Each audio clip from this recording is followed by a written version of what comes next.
Class 7th और unit 6 triangle हम कर रहे थे, जिसकी एक्सरसाइज 6.5 है ये। क्वेश्चन नंबर 1 क्या कहता है, the P Q R is a triangle. Triangle बना लीजिए। पी क्यू आर एक ट्रायंगल है जिसमें right angle at P, P जो है वो राइट एंगल है, पी क्यू आर, और पी जो है वो एक राइट एंगल है। राइट एंगल मतलब 90 डिग्री का एक एंगल है। इसमें अब साइड दी है, पी क्यू जो है वो 10 सेंटीमीटर है, तो पी क्यू ये है, ये 10 सेंटीमीटर हो जाएगी। सेकंड आपको दिया है पी आर 24 सेंटीमीटर, ये 24 है सेंटीमीटर। और फाइंड क्यू आर, ये आपको निकालना है, क्यू आर की वैल्यू आपको निकालनी है। तो राइट एंगल ट्रायंगल में कभी भी अगर दो साइड आपको गिवन होती हैं तो थर्ड साइड निकालने के लिए आप पाइथागोरस थ्योरम का यूज करते हो। तो बाय पाइथागोरस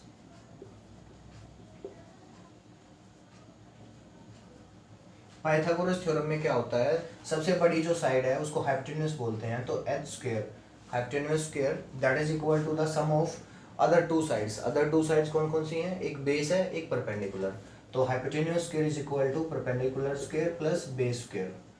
वैल्यू रखो यहाँ पे, एच तो आपको निकालना है, हाइपोटेन्यूज है यहाँ पे क्यू आर, तो इसको क्यू आर रख दो यहाँ पे।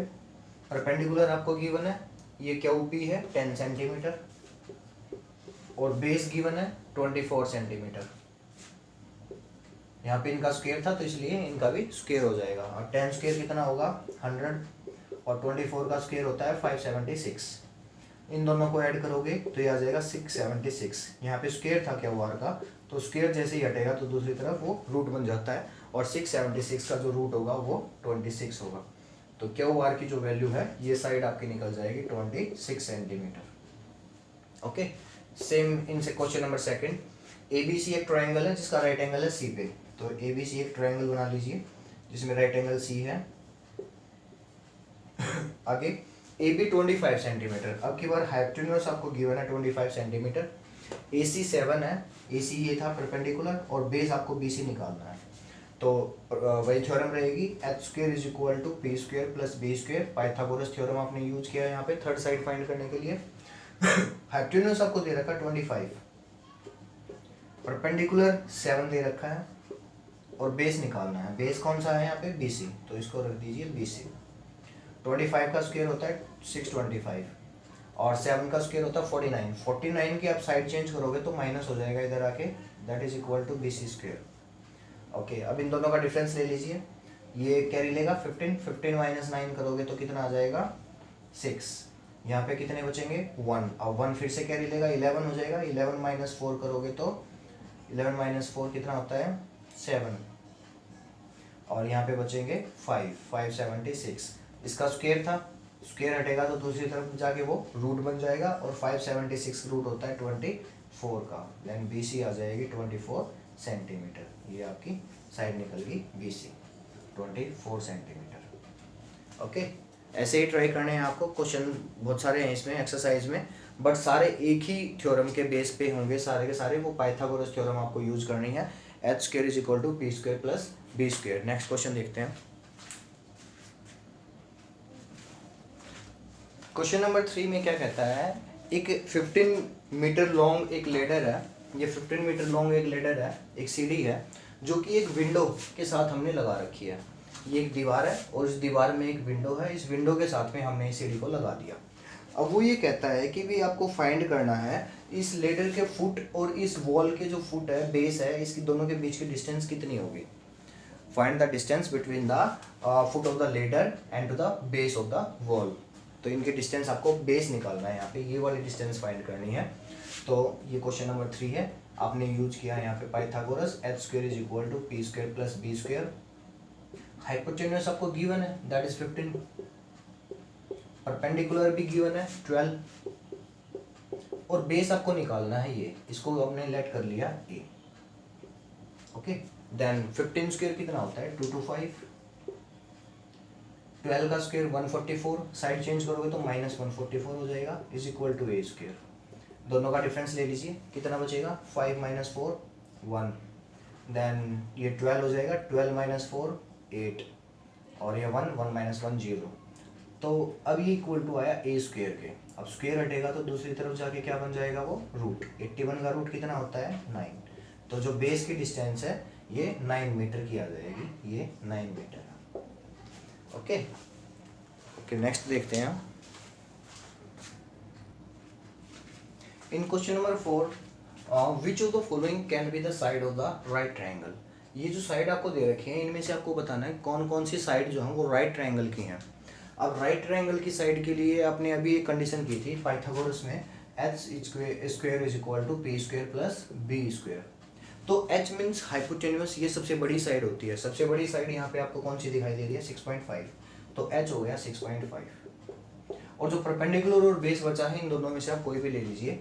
तो मैं परपेंडिकुलर 2.5 रख देता हूँ यहाँ पे और बेस रख देता हूँ 6, और ये इसका स्क्वायर। आपको चेक करना है क्या हाइपोटेन्यूस का स्क्वायर जो है वो अदर टू साइड्स के स्क्वायर के सम के इक्वल है या नहीं है। अगर ये दोनों इक्वल आ जाते हैं, ये कंडीशन फॉलो करता है, तो ये राइट एंगल ट्राइंगल है। ओके, तो चेक करते हैं। 6.5 का स्क्वायर कितना होता है भाई, 5 का स्क्वायर होता है 25, और 6 का स्क्वायर होता है 6 को एक बड़े नंबर से मल्टीप्लाई करना है आपको, क्योंकि यहाँ पे क्या होता है, जो 5 का रूल है और उसके स्क्वायर को आप करते हो, तो शॉर्टकट तरीके से हम करने के लिए पहले तो 5 का स्क्वायर कर लेंगे 25, और जो इसके पहले नंबर है उसको हम एक बड़े नंबर से मल्टीप्लाई करके लिखेंगे। तो 6 को 7 से करोगे तो 42 आ जाएगा। डेसिमल 1 था, 1 प्लेस के बाद था, तो 2 प्लेस के बाद आ जाएगा 42.25। देन 25 का स्क्वायर होता है 6.25, और 6 का स्क्वायर होता है 36। इनको ऐड कर दीजिए, 36 प्लस 6 कितने हो गए 42.25, और ये कितना था 42.25। क्या ये दोनों इक्वल है, तो yes LHS is equal to RHS। ये एक राइट एंगल है, so it is a right angle triangle. It is a right angle triangle. ये एक राइट एंगल ट्राइंगल है। क्या यहाँ पे आप बता सकते हैं कि कौन सा जो एंगल है वो राइट एंगल हो सकता है। तो देखो हाइपोटेन्यूस तो 6.5 है, परपेंडिकुलर आपने लिया है 2.5, और बेस आपने लिया है 6, तो राइट एंगल कहाँ पे हुआ, ये। ट्रायंगल का नाम आप कोई भी दे सकते हो, तो ये PQR, और यहाँ पे जो एंगल Q है ये राइट एंगल शो कर रहा है, तो angle Q is equal to 90 degree. कोई भी नाम अगर ट्रायंगल का गिवन नहीं है तो आप अपनी तरफ से उसमें कुछ भी ले सकते हो। सेकंड जो है ये भी ऐसे ही करोगे, सबसे बड़ी साइड का स्क्वायर यानी कि 5 स्क्वायर इज इक्वल टू फिर perpendicular square plus base square, 2 square 4, 2 square 4, 4 plus 4 8, और ये 5 का स्क्वायर होता है 25। तो they both are not equal, तो it is not a right angle triangle. It is not a right angle triangle. ये एक राइट एंगल ट्रायंगल नहीं है। थर्ड पार्ट बचा है वो आप ट्राई कीजिए। क्वेश्चन नंबर 5 में क्या कहता है, a tree is broken at a height of 5 metre. एक ट्री 5 मीटर ऊंचाई से टूट जाता है फ्रॉम द ग्राउंड।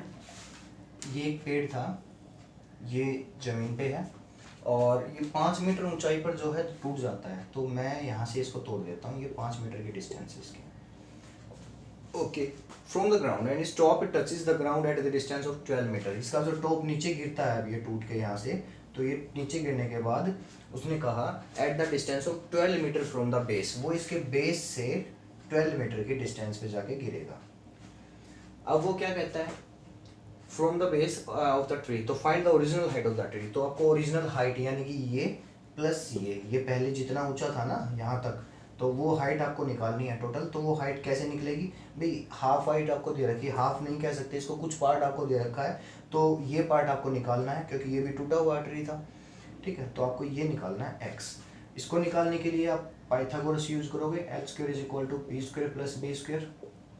पाइथागोरस आपने लेट किया है x, इसमें हाइपोटेन्यूस x लेट किया है, तो परपेंडिकुलर यहाँ पे है 5, बेस यहाँ पे है 12, 5 का स्क्वायर होता है 25, 12 का स्क्वायर 144, दोनों को ऐड करोगे तो 169, और स्क्वायर हटाओगे तो इस तरफ आके रूट बन जाएगा और इसका रूट हो जाएगा 13। तो ये वाली जो हाइट है ब्रोकन पार्ट है वो 13 मीटर का आ गया है। अब आपको निकालना है इसकी टोटल हाइट, तो total height of the tree हो जाएगी, इसमें आप क्या करेंगे, जो उसने दे रखा है वो पार्ट 5 मीटर, और प्लस जो टूटा हुआ पार्ट है वो 13 मीटर का है, दोनों को आप ऐड कर दोगे तो 18 मीटर प्लांट की जो ट्री था वो उसकी टोटल हाइट आ जाएगी कि ज़मीन से लेके ऊपर तक वो इतना लंबा था, कितना 18 मीटर तक का। ओके, नेक्स्ट है क्वेश्चन नंबर 7 है फिर, find the perimeter of the rectangle whose length is this 40 centimetre and the diagonal is 41 centimetre. एक रेक्टेंगल है, इस रेक्टेंगल की जो लेंथ आपको दे रखी है वो 40 सेंटीमीटर है और उसका एक डायगोनल आपको दिया है यहाँ पे 41 सेंटीमीटर। आपको क्या निकालना है? Find the perimeter, perimeter of rectangle निकालना है। पेरीमीटर निकालने के लिए फॉर्मूला लगाओगे, पेरीमीटर ऑफ रेक्टेंगल क्या होता है?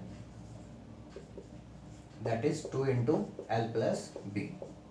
ओके, अब लेंथ तो आपको दे रखी है पर ब्रेड्थ गिवन नहीं है यहाँ पे, तो सबसे पहले आप ब्रेड्थ निकाल लोगे। ब्रेड्थ निकालने के लिए क्या करोगे? भी आपको पता है ये एक रेक्टेंगल है और रेक्टेंगल में सारे एंगल 90 डिग्री के होते हैं, ईच एंगल 90 डिग्री का होगा। तो ये एक ट्राइंगल बनेगा जो कि राइट एंगल ट्राइंगल है और राइट एंगल ट्राइंगल में आपको बेस निकालना है। ओके, तो इसको निकालने के लिए आप क्या करोगे? पाइथागोरस का यूज करोगे, H square is equal to P square plus B square. H आपको दे रखा है 41, परपेंडिकुलर इनमें से कोई भी मान लीजिए, ये 40 हो जाएगा और बेस आप निकाल लोगे यहाँ पे। 41 का स्क्वायर कितना होता है? आपको मल्टीप्लाई करके देखना पड़ेगा, तो इसको मल्टीप्लाई करने के लिए क्या करोगे? 1 का स्क्वायर 1, 4 स्क्वायर 16, 4 इंटू 1 4, 4 का डबल होता है 8, तो 8 को लिखेंगे 08, 1816, तो ये आ जाएगा 1681। 40 का रूट, 40 का स्क्वायर कितना होता है? भाई 4 का स्क्वायर 16 होता है, तो 0 का डबल 0 आ जाएगा 1600 और उसकी साइड चेंज करोगे तो इधर आके माइनस हो जाएगा। ये कितने बचेंगे? 681 is equal to B square. अब स्क्वायर हटेगा तो दूसरी तरफ रूट हो जाएगा, बी की वैल्यू हो जाएगी 681 का रूट। ओके, 681 का रूट। तो ये 1681 में से आप माइनस करोगे 1600 को, तो ये कितने बचेंगे? 81। अब ये स्क्वायर यहाँ से दूसरी तरफ लेके जाओगे तो ये 81 का रूट हो जाएगा और 81 का रूट कितना होता है? 9। तो बेस आपका जो है वो आ जाएगा 9 सेंटीमीटर। ये साइड आ गई 9 सेंटीमीटर। ओके, अब निकालना है पेरीमीटर। पेरीमीटर निकालने के लिए आपने आइडेंटिटी यूज की 2 इंटू एल प्लस बी, तो 2 इंटू एल, लेंथ कितनी है? 40 और ब्रेड्थ आपने कितनी निकाली है? 9। इनको ऐड करोगे तो ये 49 हो जाएगा, 2 इंटू 49, और इन दोनों को मल्टीप्लाई करोगे तो 98 सेंटीमीटर। ये इसका पेरीमीटर निकल जाएगा। क्वेश्चन नंबर 8 देखिए। क्वेश्चन नंबर 8 में एक रोम्बस गिवन है और रोम्बस के आपको डायगोनल्स दे रखे हैं 16 और 30। आपको पेरीमीटर निकालना है, देखते हैं फटाफट। Question number 8, a rhombus is given here. ये आपने एक रोम्बस बना लिया। इस रोम्बस के दो डायगोनल आपको दे रखे हैं। एक डायगोनल तो है इसका 16 सेंटीमीटर, दूसरा 30 सेंटीमीटर। एक को 16 ले लीजिए, दूसरे को 30 ले लीजिए। अब आपको निकालनी है इसका पेरीमीटर, रोम्बस का पेरीमीटर आपको निकालना है। ओके, तो पेरीमीटर आपको फाइंड करना है। Diagonal D1 and diagonal D2 आपको गिवन है 16 सेंटीमीटर एंड 30 सेंटीमीटर। ओके, अब देखिए डायगोनल जो होते हैं रोम्बस की अगर प्रॉपर्टी यूज करोगे, they bisect each other at right angle. तो ये दोनों एक दूसरे को राइट एंगल पे बाइसेक्ट करते हैं। बाइसेक्ट का मतलब होता है दो इक्वल पार्ट्स में डिवाइड करना। तो ये 30 है, 30 का हाफ कितना हो जाएगा? 15, और ये भी 15। ये 8 था डायगोनल, इस 8 का हाफ हो जाएगा 8, और ये भी 8। 16 का हाफ 8 और 8। ओके, अब पेरीमीटर निकालना है। पेरीमीटर निकालने के लिए साइड पता होनी चाहिए, तो पहले आपको साइड निकालनी है इसकी। इसको मैं एक्स लेट कर लेता हूँ। ये एक राइट एंगल ट्राइंगल है जिसमें बेस एंड परपेंडिकुलर गिवन है, हाइपोटेन्यूज आपको निकालना है। तो by using H square is equal to P square plus B square. H आपको निकालना है तो इसको आपने एक्स लेट किया तो एक्स रख लीजिए। परपेंडिकुलर यहाँ पे 8 है और बेस जो है वो आपका 15 है। 8 स्क्वायर 64 होता है और 15 का स्क्वायर 2 to 5। इसको ऐड करोगे तो 5 + 4 9, 2 + 6 8 एंड 2 289। स्क्वायर हटाओगे तो दूसरी तरफ रूट हो जाएगा और 289 रूट होता है 17 का, तो x की वैल्यू आ जाएगी 17। अब आपको निकालना पेरीमीटर ऑफ रोम्बस। तो पेरीमीटर ऑफ रोम्बस क्या होता है?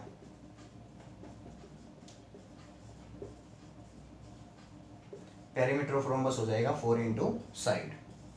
तो 4 इंटू साइड कितनी निकाल ली है आपने इसकी? 17। इनको मल्टीप्लाई करके अपना आंसर यहाँ पे लिख लीजिए। ये आंसर आ जाएगा सेंटीमीटर सेंटीमीटर में, क्योंकि पेरीमीटर आप निकाल रहे हो। तो 4 इंटू 17 आपका आंसर कितना हो जाएगा ये 7 4 जा 28 कैरी 2 4 1 जा 4 प्लस 2 6 68 सेंटीमीटर। ओके, ये एक्सरसाइज कंप्लीट हो गई है।